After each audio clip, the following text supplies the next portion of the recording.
अमरावती जिल्ह्यातल्या वरुड तालुक्यातील सावंगी येथील तलाठी कार्यालयात लाडकी बहीण योजनेच्या कागदपत्रासाठी पैसे घेतले जात असल्याचा व्हिडिओ व्हायरल झाला होता। पैसे घेणारा तलाठी तुळशीराम कंठाळे याला जिल्हाधिकाऱ्यांनी निलंबित केले आहे। राज्य सरकारने महाराष्ट्र राज्यातील महिलांसाठी लाडकी बहीण योजना सुरू केली असून राज्यभरात सर्वच महिला योजनांसाठी लागणाऱ्या कागदपत्रांची जुळवाजुळव करत आहेत।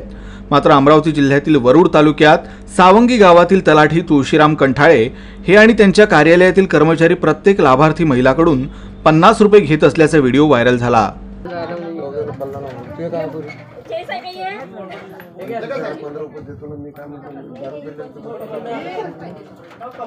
या प्रकाराबाबत तक्रार मिळताच जिल्हाधिकारी सौरभ कटियार यांनी तलाठी तुळशीराम कंठाळे याला निलंबित केला आहे।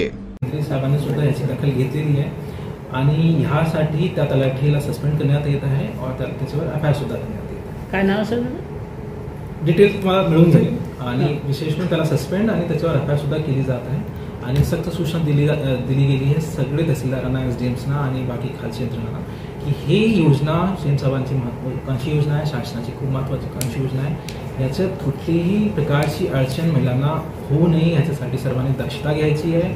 त्यांना जे काही दाखले पाहिजे, जे काही दाखले लागतात त्या दाखले त्यांना तत्काळ द्यायचे आहे। जे सेतू मार्फत जे प्रक्रिया होते ते प्रक्रिया करून त्यांना तत्काळ मिळाला पाहिजे, त्यांना जेणेकरून कोणत्याही महिलाला काही गैरसोय झाली नाही पाहिजे आणि त्यांचे अर्ज सुद्धा तत्काळ भरून घेतले।